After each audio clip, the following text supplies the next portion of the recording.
अस्सलाम वालेकुम, good morning. आज का नाश्ता मेरा बेड पे ही हो रहा है क्योंकि आज मैं थोड़ा देर से उठी थी। सर में बहुत दर्द था, तबीयत थोड़ी ठीक नहीं है, इसलिए नाश्ता नीचे से बूफिया से आया है और ये है फलाफल।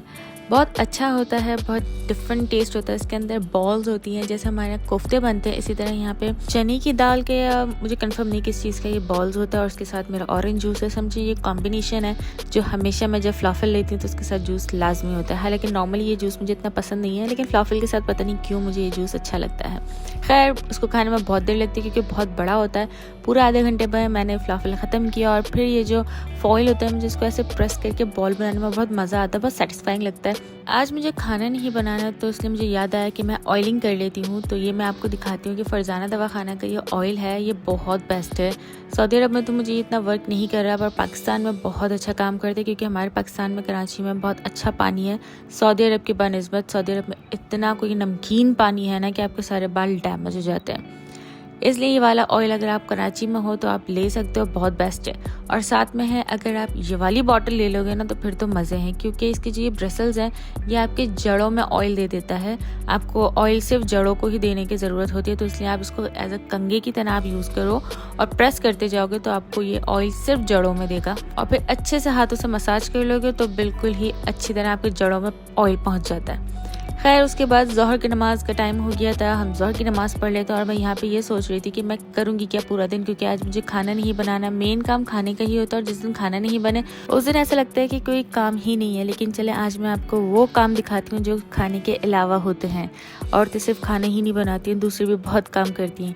यहाँ मैं खुद से ही बातें कर रही थी, ये हाथ हिला हिला के कि क्या करना है और क्या होगा, क्या व्लॉग में बनेगा, कुछ व्लॉग में आएगा भी या नहीं आएगा, देखते हैं जी। जिस दिन खाना नहीं बना हो उस दिन एक्स्ट्रा काम में आप क्लीनिंग कर लेते हो, तो आज मैं थोड़ा घर की क्लीनिंग कर लेते हैं। तो सबसे पहले हम चलते हैं बेडरूम में, और बेडरूम को हम चुटकी बजाते इसका पूरा हुलिया चेंज कर देंगे। ये लीजिए, फुल क्लीनिंग। और फिर मुझे याद आया कि दूसरे काम करने से पहले मैं वीडियो अपलोड कर दी थी, और फिर हमारे नेट की हालत देखिए, पता नहीं क्यों ये इतना स्लो चलता है। खैर, फाइनली थोड़ी देर बाद ही मैंने इसको पब्लिक कर दिया है, और अब जाके देखिए आप मेरी दूसरी वीडियो। हर रोज़ मैं वीडियो अपलोड कर रही हूँ, आई होप आपको पसंद भी आ रही है। और उसके बाद है लाउंज की बारी, और लाउंज का ये जो चादर है आज मैं इसको भी धो दूँगी। तो ये जो बेडशीट थी और लाउंज की चादर थी, दोनों मैंने डाल दी है वॉशिंग मशीन में। उसमें मैंने सर्फ डाल दिया है। मैं वैसे फैब्रिक सॉफ्टनर भी डालती हूँ, लेकिन इस बार जो मैंने सर्फ लिया उसके अंदर ही फैब्रिक सॉफ्टनर है। और मैं डिटर्जेंट बॉक्स में कभी भी डिटर्जेंट नहीं डालती हूँ, क्योंकि वहाँ पर वो जम जाता है और फिर पानी का प्रोसेस कम हो जाता है। उसके बाद हो गई ये जी असर की नमाज़। आजकल मौसम चेंज हो रहा है, सर्दियाँ आ रही हैं, तो इतनी जल्दी जल्दी नमाज़ें हो रही हैं। और आज तो मुझे ऐसा लग रहा था कि बहुत ज़्यादा ही जल्दी नमाज़ हो रही है, क्योंकि सुबह उठने में देर हो गई थी। असर के बाद मैं हमेशा कुरान पढ़ती हूँ। दिन में किसी भी टाइम एक दफ़ा आप कुरान ज़रूर खोलने की आदत डालें। मुझे भी ये आदत काफ़ी टाइम बाद हुई है, क्योंकि मैंने बहुत कोशिश की, बहुत सुनती थी कि कुरान को पढ़ना चाहिए, डेली खोलना चाहिए। तो फिर मैंने अपने रूटीन में शामिल किया। अगर नहीं टाइम होता था तो मैं एक पेज पढ़ लेती थी, लेकिन उसके बाद फिर अल्हम्दुलिल्लाह मेरी आदत हो गई है। खैर, अब जब हमने चादर हटा लिया तो ये छोटे छोटे पार्टिकल्स नज़र आते हैं हमें नीचे से, तब उसको कर देते क्लीन। आज ही मैंने अपने वैक्यूम का बॉक्स क्लीन किया, तो इतना वो चिपक रहा था, इतनी मुश्किल से चल रहा था, इतना हार्ड हुआ था ये। क्योंकि जब आप वैक्यूम का बॉक्स क्लीन कर ले तो उसके अंदर सकिंग पावर हाई हो जाती है, तो वो हिलाना उसको बहुत मुश्किल होता है फिर एक हाथ से। तो इसलिए मैंने मोबाइल रखा और फिर पूरा घर क्लीन किया, और फिर मैं थक गई थी। उसके बाद मैंने बैठ के अपना ग्रीक योगर्ट एंजॉय किया, जो कि आधा मैं पहले ही खा चुकी थी चलते फिरते, लेकिन जब बैठ के फुर्सत से आधा खाओ ना तो वो भी और बहुत मज़ा देता है। और वैसे भी मुझे पता नहीं कि ये बहुत पसंद आ गया है, तो इसलिए मैं ये लाजमी लाने लगी हूँ। यहाँ पे हमारी वॉशिंग मशीन कंप्लीट हो चुकी है, 50 मिनट्स का इस पर टाइमर लगा था। अब इन कपड़ों को हम जाके सुखा देंगे बाहर। वैसे तो ये ड्राई हुए हुए निकलते हैं, लेकिन हल्की सी नमी होती है, तो इसलिए मैं बाहर डाल देती हूँ धूप में। यहाँ थोड़ा पाकिस्तान जैसा एनवायरनमेंट बना दिया वॉशिंग लाइन लगा के, तो इसलिए यहाँ पे धूप भी अच्छी आती है। तो थोड़ी देर अगर आप कपड़े धूप में डाल दो तो वो थोड़ी नमी निकल जाती है। उसके बाद हमें खाना तो बनाना नहीं था, तो हमने बना दिए चावल। बॉयल राइस है विद ज़ीरा, लौंग और बेलीज। हमारे यहाँ चावल डेली बनता है, डेली, इसलिए मैं आज बॉयल वाले ज़ीरा राइस आपको दिखा रही हूँ कि सिर्फ ये सब 3 चीज़ें डालें, नमक भी साथ में डाल दीजिएगा, और उसको कर लीजिए बॉयल के चावल अच्छा खासा गल जाए। सिर्फ दम पे हमें रखना है, तो ये पूरा चावल गला हुआ होना चाहिए, और बॉयल करते हुए जो स्टार्च होता है वो सब निकल जाता है। तो बॉयल राइस हमारे हेल्थ पे भी अच्छा इफेक्ट देते हैं। जिनको मोटा नहीं होना ना, वो इस तरह से राइस खा सकते हैं, बहुत अच्छे रहते हैं ये राइस। तो हमारे राइस हो चुके हैं रेडी। बाकी खाना तो हमारा कल जो रखा था वही खाना है, और फिर इंतज़ार था हमारे हस्बैंड जी का, और फाइनली वो भी आ गए हैं। और आते ही दोबारा कोई ना कोई काम रह गया था, वो आते ही करना शुरू हो गया, चेंज भी नहीं किया है।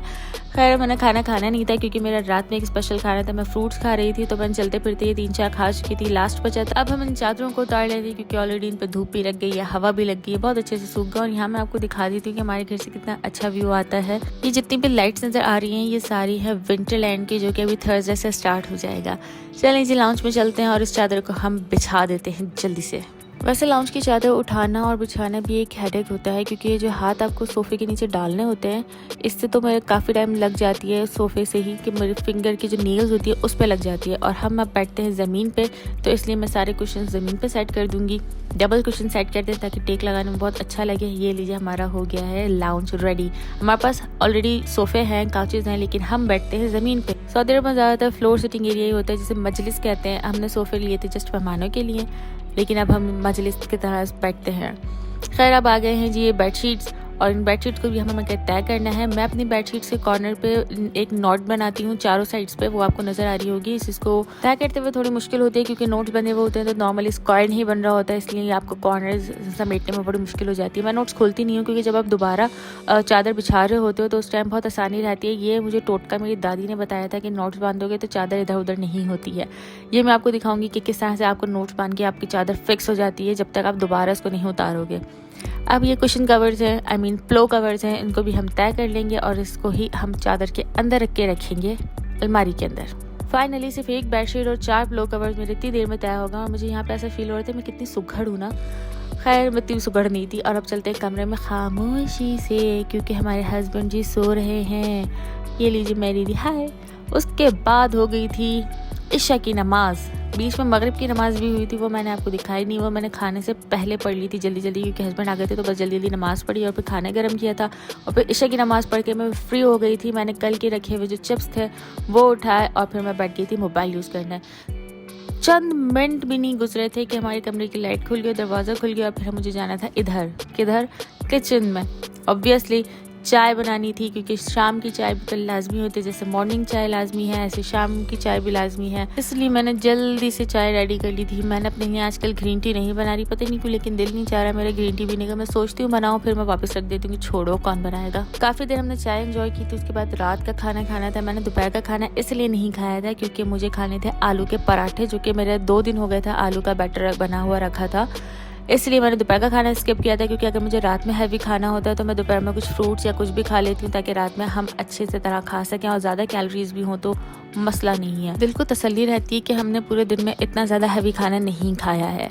खैर जी अब हम स्टार्ट करते हैं अपने आलू के पराठे बनाना। मैं यहाँ पे पेड़े बना रही हूँ, मैंने छोटी छोटी बॉल्स बनाऊंगी। अच्छा आज मैं 2 तरीके के पराठे बनाऊंगी, मीन्स 2 तरीके से पराठे बनाऊंगी। एक तरीका है मेरे मैके का और एक तरीका है मेरे ससुराल का।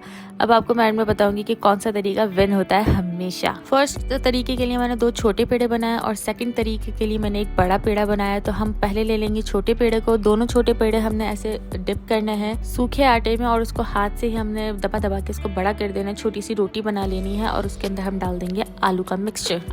जब फर्स्ट टाइम पराठा बनाओ ना तो समझ नहीं आता कि ज़्यादा डालना है या कम डालना है, क्योंकि हमेशा फील ही होता है कि हमें ज़्यादा आलू वाला पराठा चाहिए।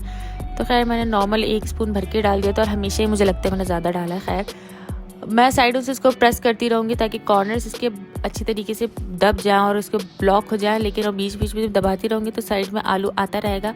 और ये देखें साइड से आलू निकलना भी शुरू हो चुका है। अब इसको हम दोबारा हल्का सा लगाएंगे सूखे आटे में और फिर इसको हम बेलना स्टार्ट कर देंगे। अच्छा हल्के दोनों साइड से बेलते रहें।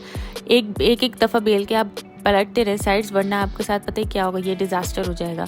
कि मैंने पलटा नहीं और फिर मुझे लगा कि मैं फेल हो गया ये वाला पराठा, लेकिन फिर मैंने साइड से हटाया आलू और फिर मैंने उसको बड़े ही प्यार से एक एक साइड करके उसको बेलती रही और मैंने उसको फेल होने से बचा लिया। वाह कितनी सुघड़ हूँ ना मैं। आई होप दूसरे भी एग्री कर रहे होंगे कि मैं सुघड़ हो गई हूँ। हाँ हर कोई बचपन में सुघड़ नहीं होता है, बड़े होके सुघड़ होता है ना, तो मैं भी बड़े होके सुघड़ हो गई हूँ। खैर हमारा फर्स्ट पराठा मैं मैके के स्टाइल का बना रही हूँ। हमारे यहाँ घर में ऐसे पराठा बनता था और जब भी मैं इस तरीके से पराठा बनाती हूँ तो मुझे मेरी दादी याद आती है, क्योंकि मेरी दादी हमेशा हमें बचपन में इसी आलू के पराठे को पेटीज बना के देती थी कि ये लो बच्चों पेटीज खा लो, क्योंकि बाहर के जंक फूड खाने से मना करते हैं घर वाले। इसलिए अम्माएं या दादी या नानी आपको ऐसे बेवकूफ़ बना के बहुत सी चीज़ें खिलाती रहती हैं ताकि आपको जंक फूड भी ना खाएं और आपके माइंड में हो क्या हुआ हमने कितना अच्छा खाना खा लिया है। खैर यहाँ पे पराठा कर लेते हैं जल्दी से फ्राई। मैं दोनों तरफ अच्छा खासा ऑयल डालूंगी क्योंकि बहुत टाइम बाद पराठा खा रही हूँ और मैंने इसी वजह से दोपहर का खाना स्किप किया था ताकि रात को मैं ऑयली और अच्छा सा फ्राई हुआ पराठा खा सकूँ। तो इसलिए मैंने दोनों तरफ डाला है ऑयल और अब इसको प्रेस कर करके मैं पकाती रहूँगी, तो इसलिए बहुत जल्दी बन जाता है। आप एक ही राउंड दोगे प्रेस करके तो आपका पराठा दूसरी साइड से बहुत अच्छे से सिक जाएगा। ये लीजिए फर्स्ट पराठा हो गया रेडी। अब सेकंड पराठे में होना ये है कि मैं इसको बहुत क्विकली दिखा दूंगी क्योंकि वीडियो आज बहुत लंबी हो रही है। हालांकि कोई काम नहीं है फिर भी वीडियो देखिए कितनी लंबी हो रही है। इसको भी हम ऐसे ही पेड़ा बनाएंगे और उसको गोल गोल घुमा लेंगे और इसके अंदर डाल देंगे हम आलू का मिक्सचर और फिर इसको साइडों से फोल्ड करके नॉर्मल की पेड़ा बना के इसको हम बेलना शुरू कर देंगे। हमेशा ये वाला प्रोसेस तो फेल होना ही होता है, इसका कभी मेरा गोल पराठा नहीं बनता है क्योंकि साइडों से आलू इधर उधर से नक्शा बन के निकलना शुरू हो जाता है और एंड में इसका रिजल्ट हमेशा ये नक्शा निकलता है। खैर इसको भी हम अच्छे से कर लेंगे फ्राई। समटाइम्स ये फेल नहीं होता, समटाइम पास हो जाता है, लेकिन मोस्टली फेल ही होता है। इसके बाद हमने तीसरा पराठा भी अपना रेडी कर लिया और वो भी मैंने बनाया था अपने मैके की स्टाइल का, तो फिर तो आप समझ गए होंगे कि कौन सा स्टाइल विन हुआ। और फिर मैंने इसको सर्व किया था दही विद ग्रीन चटनी और है इमली की चटनी। और ये है जी छोटा सा लुक मेरे पराठों का। इस टाइम मुझे रिकॉर्ड करते हुए भी दिल चाह रहा है कि मुझे पराठा मिल जाए, मुझे आलू का पराठा बहुत पसंद है। खैर मैं यहाँ पे आपको दिखाती हूँ कि मेरी दादी हमें किस तरह से पेटीज बना के बेवकूफ़ बना के हमें खिलाती थी और हम बहुत शौक से खाते थे। और यहाँ पे मुझे ऐसा लग रहा था कि अब ये खुलेगा ही नहीं, ओहो मैं तो फेल हो गई कि ये तो पराठा ही नहीं खुल रहा है, चिपका हुआ है दोनों साइड से। लेकिन आहिस्ता आहिस्ता हम खोलेंगे तो दोनों साइड्स खुल जाती हैं और फिर ये दोनों पराठों के साइड्स बहुत अच्छे से रोल हो जाएंगे और फिर इनको बीच में से कर देने हैं 2 पीस। तो इस तरह हमें मिलते थे 4-4 पेटीज और उसके साथ मिलता था हमें केचप, क्योंकि हमें बचपन से ही बहुत पसंद है केचप, तो हमें बहुत सारा ढेरों ढेर केचप डाल के दे दिया जाता था ताकि हम केचप की लालच से भी इसको हम पक्का पक्का पेटीज ही समझ लें। और फिर यहाँ पे मेरे से रहा नहीं जा रहा था, मैंने इसको फ़ौरन डिप करके फर्स्ट बाइट ले लिया था। ओह गॉड इतना मज़े का लग रहा था ना कि ना पूछे, क्योंकि काफ़ी टाइम बाद अगर आप कोई चीज़ खाओ ना और इतनी मज़े की ना भी हो फिर भी वो बहुत मज़े की लगती है। तो बस आज का हमारा दिन कुछ इसी तरह गुजरा था और फिर हमने बैठ के एंजॉय किए थे अपने आलू के पराठे और बहुत सारी बातें शातें की थी। और उसके बाद मैंने सारा किचन समेटा था।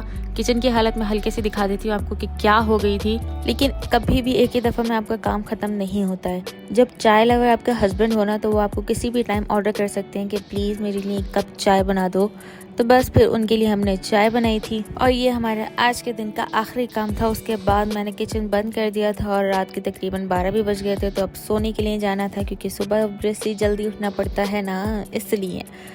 तो इंशाल्लाह मिलते हैं कल के व्लॉग में। आई होप आपको मेरी वीडियोस पसंद आ रही होंगी, तो प्लीज़ लाइक शेयर कमेंट्स कर दीजिए। बाय बाय, गुड नाइट, अल्लाह हाफ़िज़।